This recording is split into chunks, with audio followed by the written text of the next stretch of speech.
저희가 작년인가요? 다큐멘터리 영화를 하나 본 적이 있습니다. 잊혀진 가방. 혹시 기억나시나요? 오후 예배 때 제가 한번 보았던 것 같은데 거기에 나오는 주인공이라고 할 수 있을까요? 길을 가면서 잊혀진 가방의 스토리를 함께 이야기하면서 갔던 사람이 권호중이라는 사람이었고, 또 이제 막 예수님을 이제 알아가고 있는 초신자였지요. 이현우라는 그 가수가 둘이서 영국에 있는 그 잊혀진 가방이라는 그 가방을 찾으러 가지요. 보러 갑니다. 그런데 선교단체에서 오픈하는 것을 촬영하는 것을 그렇게 허락하지 않아서 그 가운데 선교지에 있는 한 분을 또 만나러 떠나는 그 잊혀진 가방이라는 그 다큐멘터리를 우리가 본 적이 있습니다. 그것이요, 영국에 있는 웩이라는 본부에 가면 선교사 그 훈련을 받고 선교지로 떠나는 사람들이 가방을 정리해요. 상을 정리하고 가방으로 잘 넣어놓고 그 지하에 가방을 보관해 놓고 갑니다. 그 가방을 보면 굉장히 오래된 가방들이 많습니다. 주인을 잃은 가방들이지요. 선교지에 가서 선교하다 순교하신 많은 선교사님들의 가방들이 지금 남아있고, 지금 현재도 선교지로 떠나면서 가방을 맡기고 간 선교사님들도 있다고 합니다. 영국에 가면 선교사인 분들한테는 훈련을 받을 때 이 가방을 한 번씩 볼 수 있는 기회를 준다고 합니다. 한 선교사님이 그것을 보고 이것이 선교사의 삶이구나 하면서 많이 울면서 기도했다라는 그 고백을 들었습니다. 선교사로 헌신한 사람만이 져야 할 십자가를 깊이 깨달았던 시간이었다라고 고백을 합니다. 이런 생각이 들어요. 십자가는 선교사만 져야 되는 걸까요? 좀 무거운 말씀으로 처음에 시작을 하지만 그 선교사님들만 져야 할 십자가인가? 아니지요. 예수님과 함께 죽고 예수님의 생명으로 사는 모든 성도는 누구나 자기에게 주어진 십자가를 지고 가는 사람들입니다. 누구든지 나를 따르려거든 자기를 부인하고 자기 십자가를 지고 나를 따를 것이라. 우리 주님이 제자들에게 했던 제자도의 말씀입니다. 모든 그리스도인은 한 사람도 여유가 없지요. 십자가를 지고 예수를 따라가는 사람들, 그 사람이 바로 그리스도인입니다. 올해 우리의 교회 표어처럼 예수를 따르는 우리는 교회, 바로 우리가 그리스도인이기 때문에 우리가 따라가야 될 분은 예수님밖에 없는 줄 믿습니다. 십자가를 지는 삶, 들으시면 어떤 느낌이 드세요? 십자가를 집시다 이렇게 하면 여러분들 이게 마음이 어떠세요? 부담되시지요? 솔직히 좀 부담되고 좀 어떻습니까? 두렵기도 하고, 야, 내가 십자가를 지고 예수님 따라갈 수 있을까? 십자가 지지 않고 예수를 따르는 방법은 없을까? 뭐 이런 생각도 해보지 않을까요? 그때 아마도 십자가가 고통이고 고난이고 아픔이라는 것만 생각하기 때문에 우리가 십자가를 좀 피해갈 수 없을까라는 생각을 갖지 않는 걸까라는 생각이 돼요. 그런데 십자가가 복이라는 것을 알게 되면, 그러면 그게 고난이 아니라 아픔이 아니라 괴로움이 아니라 그것이 우리가 삶 가운데 누려야 될 하나님의 놀라운 복이라는 것을 깨닫게 됩니다. 십자가는 부담스러운 것으로, 고통스럽고 나를 희생시키는 것으로만 생각했기 때문에 우리가 십자가 하면 왠지 무거운 거지요. 깨닫고 보면 예수님을 따르기에 져야 하는 십자가는 복입니다. 여러분들, 예수를 믿지 않는 사람은 십자가를 질 수가 없어요. 제가 거꾸로 말씀을 드리는 거예요.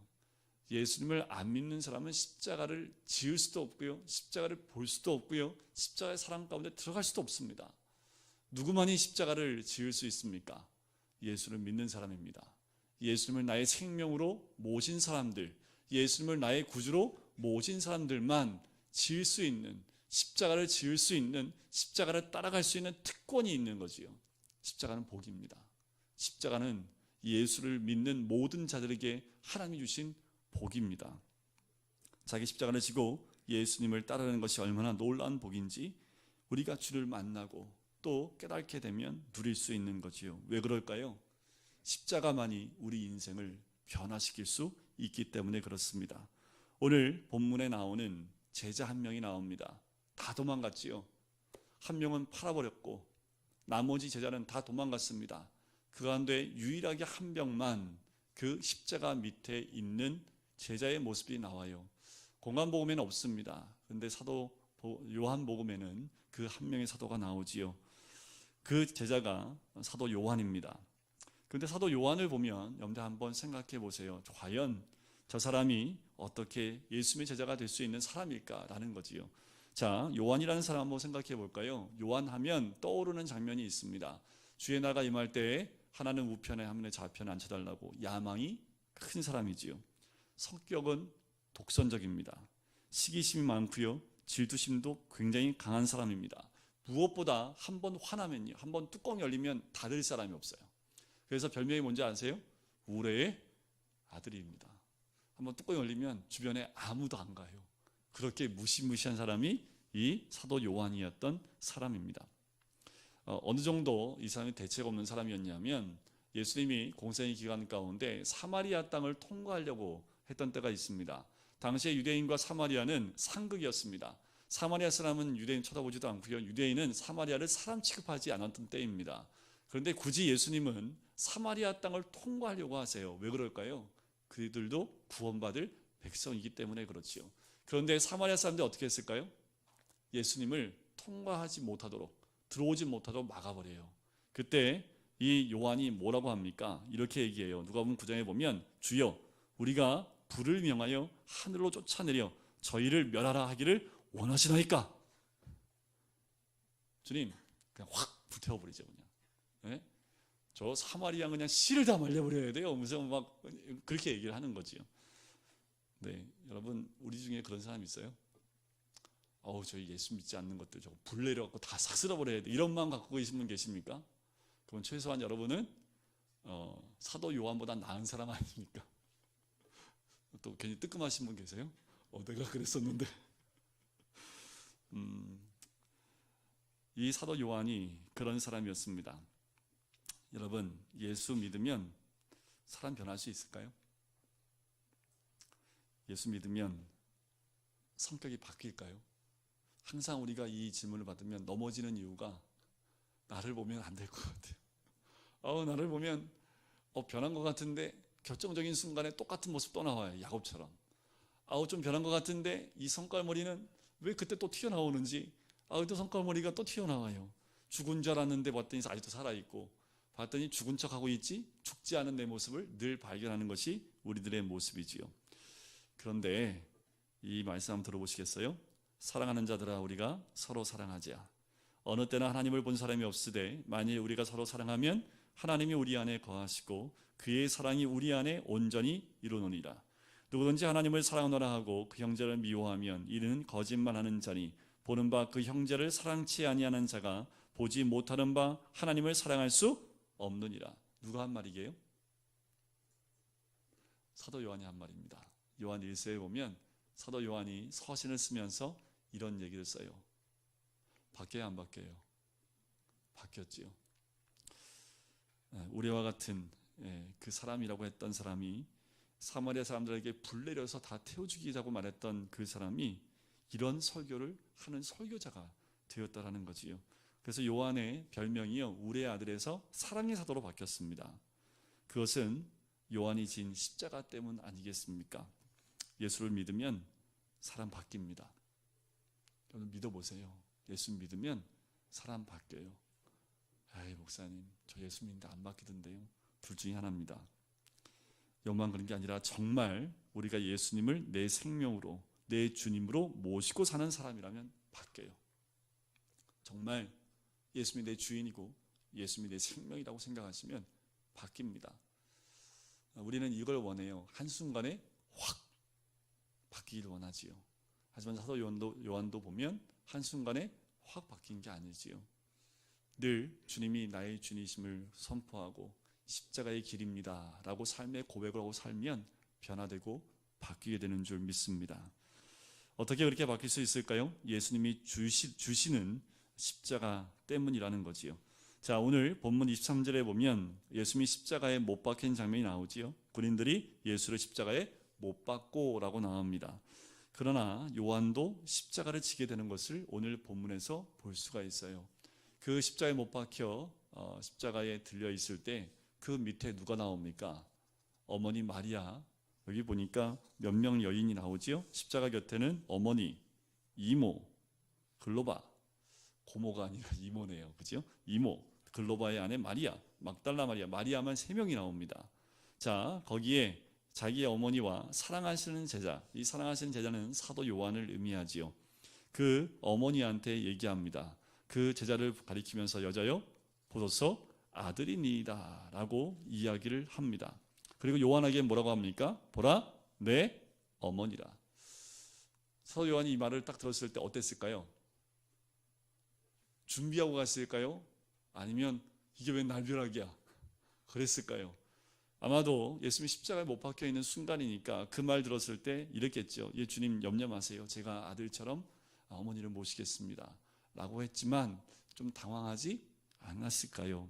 실제로 이 사도 요한은요, 자기가 죽을 때까지 마리아를 모십니다. 사도 요한이 에베소에서 마지막까지 사역을 하는데 그 어머니, 예수의 어머니 마리아를 모시고 가서요, 지금도 여러분들 터키 땅에 가면 에베소가 이게 많이 발굴이 되어 있습니다. 한 70% 정도가 발굴이 되어 있는데 거기서 해안가로 쭉 가면 마리아가 살았던 집이 발견이 됐습니다. 그래서 그것을 우리 천주교에서 샀어요. 그 땅을. 그래서 거기를 성지처럼 복원시키고 또 유지시키고 있습니다. 사도 요한은 자기가 죽는 그 순간까지 어머니 마리아, 예수님의 어머니 마리아를 자기 어머니처럼 모신 것을 보게 됩니다. 자, 이렇게 모시게 된 예수님의 어머니 마리아는 요한에게 어땠을까요? 모시기 편했을까요? 모시기 어려웠을까요? 십자가가 아니었을까 하는 생각이 들어요. 친어머니도 아니고 누구의 어머니예요? 베드로의 어머니도 아니고 누구의 어머니예요? 예수님의 어머니잖아요. 그 예수님의 어머니를 평생 모시고 산다고 생각을 해보십시오. 요한한테 어땠을까요? 그 느낌이. 그러면 마리아를 볼 때마다 누가 생각이 나요? 예수님 생각 안 나겠어요. 그러니까 그 마리아를 모시고 사는 것 자체가 사도 요한한테 뭐였을까요? 십자가가 아니었을까요? 그럼 십자가가 뭘까요? 아주 단순하게 한번 생각해 볼까요? 십자가가 뭘까요? 이런 거예요. 내 마음대로 못하게 하는 거. 그게 십자가 아닙니까? 내가 하고 싶어. 내가 이렇게 막 말하고 싶어. 근데 십자가를 생각해 보면 말하지 말래요. 그게 십자가 아닙니까? 내가 하고 싶은 대로 못 사는 거 십자가 아닙니까? 그러니까 여러분들 십자가 생각하면 무거운 거 아니에요? 십자가 생각하면 싫은 거 아니에요? 십자가 생각하면 굉장히 힘들고 어려운 이유가 뭐예요? 왠지 내가 하고 싶은 대로 못 사니까 십자가 생각하면 좀 무거운 거 아닙니까? 어떤 사람에게는 사람이 십자가일 수 있고요. 어떤 사람에게는 어떤 사건이나 일이 십자가일 수 있습니다. 왜요? 내 마음대로 살지 못하게 되는 것, 그것이 어쩌면 우리에게 십자가 아닙니까? 요한복음 21장 18절에 보면 예수님께서 부활하신 이후에 베드로에게 이런 말씀을 하세요. 내가 진실로 진실로 내게 이르노니 내가 젊어서는 스스로 띠띠고 원하는 곳으로 다녔거니와 늙어서는 내 팔을 벌리리니 남이 내게 띠띠우고 원하지 아니하는 곳으로 데려가리라. 그렇지요.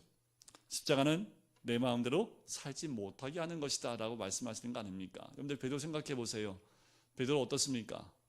마음대로 살았던 사람 아닙니까? 우리가 생각하는 베드로는 자기 하고 싶은 대로 사는 사람이 이 베드로 아닙니까? 그런데 예수님을 생명의 주님으로 모시고 난 다음에 예수님의 참 제자가 된 다음엔 어땠습니까? 그 남은 인생을 자기가 원하는 곳으로 가는 것이 아니라 이끌려가는 삶을 살았다라는 거지요. 이것이 우리에게 주신 십자가입니다. 우리가 예수님을 주님이라고 믿고 고백하고 예수님을 따라 살기 위하여 그렇게 살아야 하기 때문에 우리가 피하지 말아야 될 고생이지요. 십자가 때문에 지는 그 고생 외면하지 말아야 될 것이지요. 어떤 상황은 우리가 견뎌야 될 상황이 또 있는 거지요. 왜요? 십자가 때문에 그렇지요. 십자가 때문에 이를 악물고 화를 참는 것도 십자가입니다. 우리 예수님 때문에 모욕을 당하는 것도 십자가예요. 전도하다가 만나신 많은 분들, 저희 교회뿐만 아니라요, 다른 교회 이게 소식을 들어보니까 학교에서 전도하다가 쫓겨나는데요, 100m 떨어졌는데도 쫓아와가지고 거기서도 못하게 해서 또 매일 옮겨갔대요. 근데 옮겨갈 때마다 쫓아온대요. 참 신기해요. 목숨 걸고 쫓아와가지고요, 경찰을 부르고 거기서 애들 꼬신다고. 그런 교회도 있더라고요. 아마도 서울인 것 같아요. 거기도 그 모욕을 당하면서 멈추지 않고 전도를 한다라고 고백하는 교회들이 있더라고요. 그걸 보면서 그 모욕을 당하면서 그분들이 왜 합니까? 그 모욕을 참으면서 그걸 왜 해요? 그게 십자가입니다. 누구 때문에 그 모욕을 참아내고 있습니까? 예수님 때문 아닙니까? 저는 그것이 우리에게 주어진 특권이라고 생각합니다. 우리 모두에게 그 십자가가 있지요. 좀 부담스럽고 싫고 원만스러운 일이 있을지 모릅니다. 그러나 정말 그것이 내 인생을 바꾸는 거지요. 하나님께서 나를 향한 놀라운 계획을 이루는 것이기 때문에 그래요. 요한이 예수님의 어머니 마리아를 모시고 어떻게 살았을까요? 어머니를 마리아를 모시고 산 다음부터 아마도 사도 요한은요, 꿈도 야망도 계획도 다 버려야 되지 않았을까? 마리아를 딱 보는 순간부터 어떻게 했을까요? 섬겨야 되니까 어떻을까요? 자기가 하고 싶은 대로 못했겠지요. 늘 마리아를 모시고 살아야 되기 때문에 자기가 하고 싶은 대로 못했던 거 아니겠습니까? 예수님의 어머니를 모시는 것이 요한에게는 뭐와 똑같을까요? 자아가 죽는 것과 똑같았습니다. 자신을 부인하고 자기를 죽이는 것과 똑같았다라는 것이요. 사도 요한의 초성화가 그려져 있는 어느 성화가 있는데요. 그 성화를 보면 머리에 혹이 이렇게 나 있는 성화가 있습니다. 왜 혹이 났을까요? 추측건데 사도 요한이요, 기도를 참 많이 했답니다. 그래서 머리가 땅에 맞닿을 정도로 얼굴을 굽혀서 기도하다가 생긴 혹이라고 전해 내려와요. 결국 사도 요한도 자기 자신을 제어하기 위해서 무엇을 했다고요? 기도하는 사람이 됐다라는 겁니다. 그러다 보니까 사랑의 사도가 된 거지요. 예수님의 어머니 마리아는 사도 요한에게는 십자가였지만 예수님이 주시는 복을 받은 선물이었습니다. 여러분들한테 선물 있지요? 선물 없으세요? 하나님이 특별하게 우리에게 준 선물 있잖아요. 그게 사람일 수도 있고 환경일 수도 있고 어떤 것인지 모르겠습니다. 하지만 하나님의 선물은 공평하게 우리 모두에게 주십니다. 그 선물을 감사함으로 받으면 복 터진 거고요. 그 선물을 발로 차버리면 복이 안 들어오는 거 아닙니까? 그지요?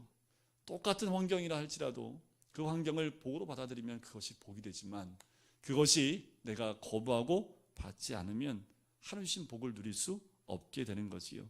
결국 사도 요한은 재림의 예수 그리스도를 바라보는 그 영광의 자리까지 나아가게 됩니다. 요한이 진 십자가, 예수님의 어머니를 모시는 것은 요한을 사랑하신 예수님의 선물이었습니다. 오늘 구레네 시몬을 한번 생각해 보세요. 구레네 시몬을 생각해 봐도 우리가 좀 깨달을 수 있지 않을까요? 구레네 시몬은 어떤 사람이었습니까? 예수님 십자가를 지고 가시다가 잠시만요, 제가 지겠습니다 이랬습니까? 아니면 너 일로 와, 너 십자가 좀 져 해서 어쩔 수 없이 무서워서 졌습니까? 그런데 이렇게 지지 말자고요. 그런데 이것도 복이지 않습니까? 결국 이 구레네 시몬이 그날 그 십자가를 지셨을 때 그 마음은 어땠을까요? 오늘 정말 재수없는 날, 이 십자가 쳐다보기 싫은데 그 십자가를 내가 졌어. 근데 결국 어떻게 된지 아십니까? 로마서 16장에 보면 이 구레네 시몬, 이 시몬의 두 아들 가운데 루포가 나와요. 그리고 그 루포의 어머니라고 나오니까 구레네 시몬의 아내지요. 그 아내를 사도 바울이 나의 어머니라 라고까지 이야기를 합니다. 나중에 보면 이 구레네 시몬의 가족은요, 초대교회의 훌륭한 지도자와 감독이 된 것을 알 수가 있어요. 억지로 졌는데도 이 정도입니다. 억지로라도 지셔야 그러니까 그게 복이라니까요. 그런데 기쁨으로 이걸 지면 어떻게 될까요? 그 복은 자승이 아니라요, 3승, 4승, 5승 고참수까지 넘어가는 거예요. 복이 그냥 곱하기 복이 아니라요, 몇 배수로 넘는 그 복이 임하지 않겠습니까? 우리에게도 억지로 맡겨진 것처럼 느껴지는 십자가가 있을 것입니다. 무엇입니까? 정말 없으면, 이런 환경만 없었으면 하는 그 십자가가 우리 삶 가운데 있지요. 여러분들, 오늘은 그 십자가를 한번 생각해 봅시다. 그 십자가, 오늘 말씀 가운데 그 십자가가 곧 뭐라고요? 하나님의 선물입니다. 예수님께서 우리에게 억지로 맡겨주신 마리아가 있지 않습니까? 요한에게는 이 마리아가 결국은 귀한 하나님의 선물이었습니다. 이제 생각이 나세요. 하나님의 선물이었구나. 이제 아셨으면 내일 가서 맛있는 거 사주세요. 그 환경 때문에 혹시 힘들어서 입이 이렇게 대빨 나오고 했다면 입 집어넣으시고요. 이것이 나를 위한 하나님의 선물이었구나 라고 고백해 보셨으면 좋겠습니다. 하나님이 우리에게 주시는 복이라는 것을 꼭 명심해야겠지요. 그 복이 어디에 있는지 아세요? 혹시 여러분들 옆에 있습니까? 아니면 보통 가정에 있지요?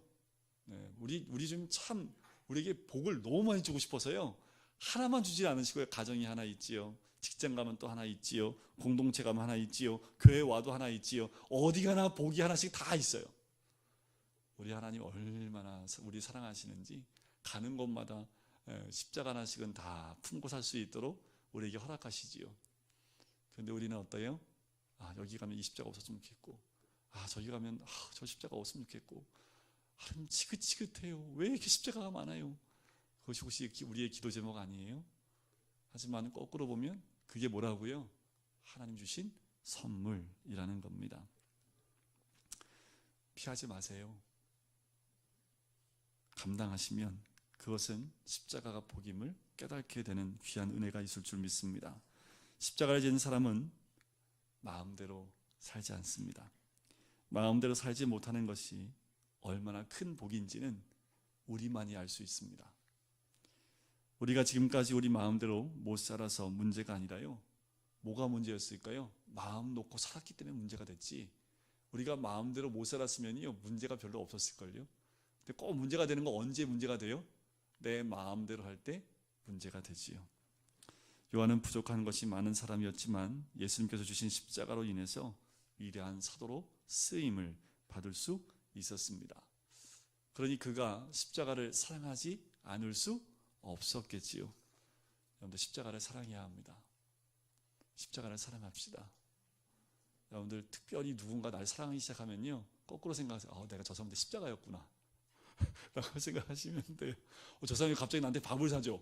그러면 뭐예요? 내가 저 사람한테 십자가의 역할을 하고 있었던 거 아닐까? 내일부터 밥을 많이 얻어 드시는 분들은 다시 한번 주님 앞에 무릎 꿇고 기도해야 되지 않겠습니까? 예수님의 십자가뿐만 아닙니다. 나에게 지라고 주신 십자가를 사랑해야겠지요. 십자가를 억지로 지면 감당할 수 없을 수 있어요. 십자가를 통하여 영광의 삶을 살게 하실 예수님을 믿음으로 감사해야 되겠지요. 얼마 전에 미국에 입양됐던 사람들이 한번 온 적이 있는데 스티븐 모리슨 씨라는 분이 있습니다. 미국 우주항공연구소 수석연구원이었다는 분인데요. 한국 이름은 최석춘이라는 분입니다. 이분이 어릴 때 미국의 어느 가정에 입양이 돼서 아주 훌륭하게 잘 자란 입양아 중에 한 사람입니다. 그 입양한 미국 아버지가 참 훌륭한 분인데요. 이 아버지가 이 아이에게 늘 했던 말이 이 말이랍니다. 내 생의 가장 위대한 결정은 하나님을 만난 것, 두 번째 네 엄마를 만난 것, 그리고 세 번째 너를 입양한 것이란다. 이 말을 늘 해줬답니다. 근데 생각해 보세요. 입양아가 십자가 아닙니까? 아무리 아기 때 왔다 하더라도 얼굴색이 다르고 크면서 여러 가지 문제가 생기지 않았겠어요. 그런데 이 아버지는 늘 그 아들을 보면서 나에게 큰 축복은 바로 너를 선택한 것이다 라고 늘 들려줬다고 합니다. 이 십자가를 사랑했고 자랑스러워함으로 한 사람의 인생을 놀랍게 세우게 된 거지요.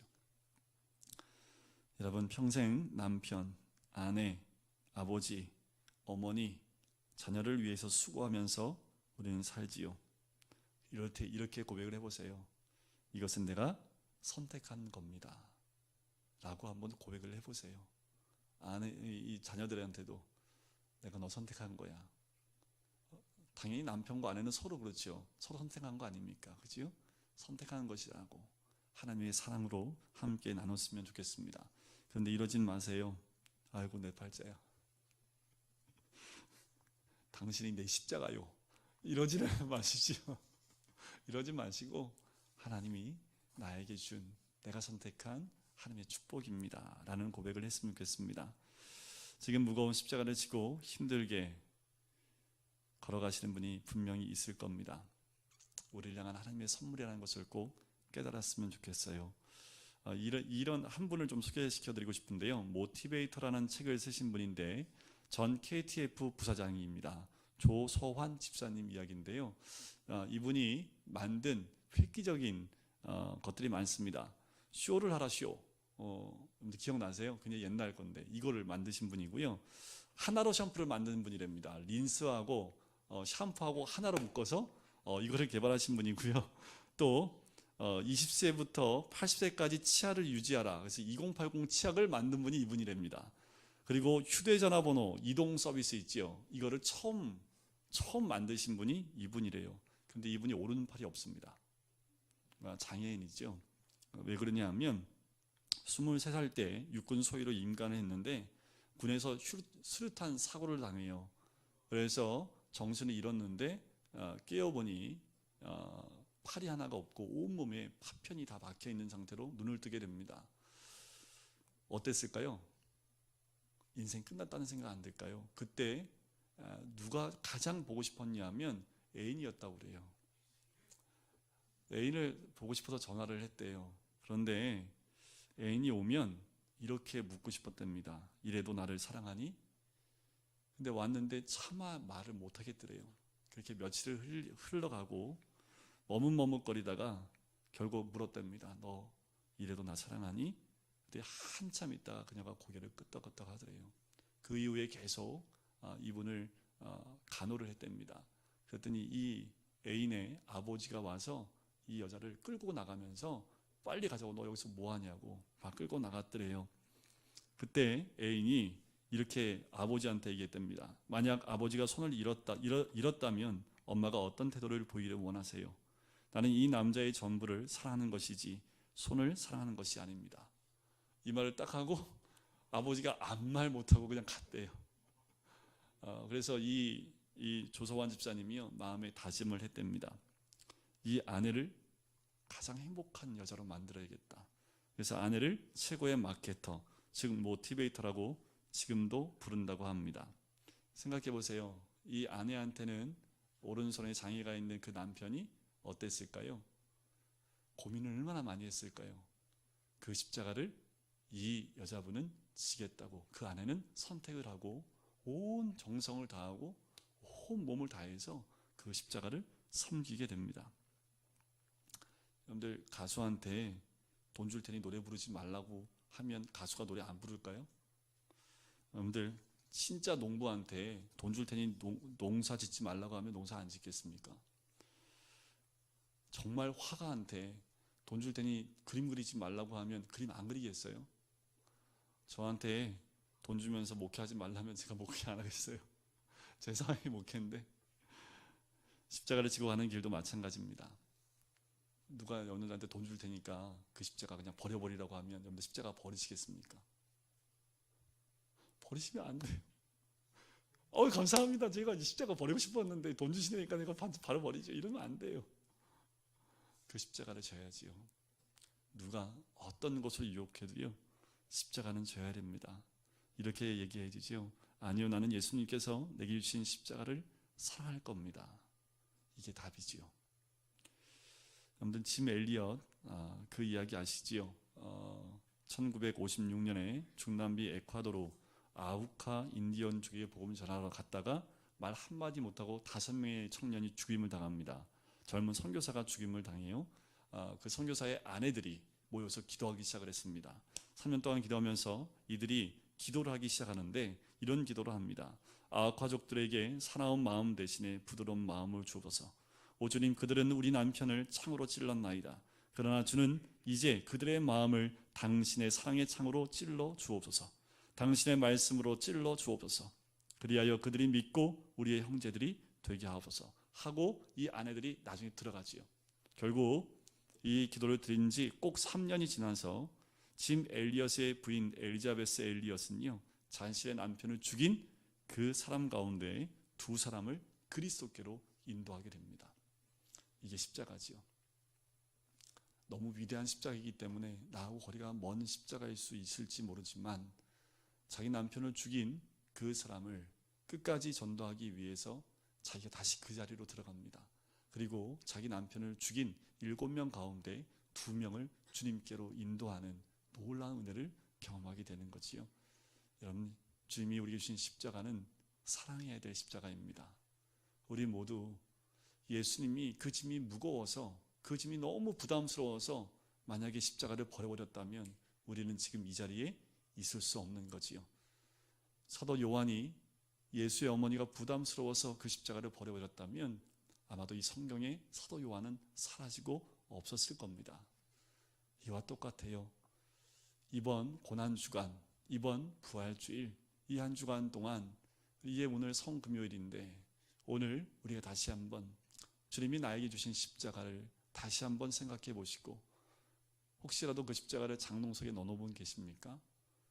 쳐다보기 싫어서 한 달 동안 한 번도 쳐다보지 않은 십자가 있으십니까? 그런다 하더라도 십자가가 사라지진 않습니다. 그 십자가를 마음 깊이 두시고 사랑하면서 그 십자가를 사랑할 때 결국 그 십자가를 통해서 우리를 변화시키시고 예수의 사랑을 우리의 가슴에 넣어주는 놀라운 은혜가 그 십자가의 가장 큰 복입니다. 어느 순간에 우리가 바뀌어 있을 거예요. 어느 순간에 내 정말 죄송합니다, 지뢰 같은 성격도 그 십자가를 사랑하는 순간 다 바뀌어 있을 거예요. 결국 사도 요한, 우리의 아들이 사랑의 사도가 되었듯이 우리도 그와 같은 변화를 경험하게 될 줄 믿습니다. 우리 같이 찬양 드리고 기도할까요?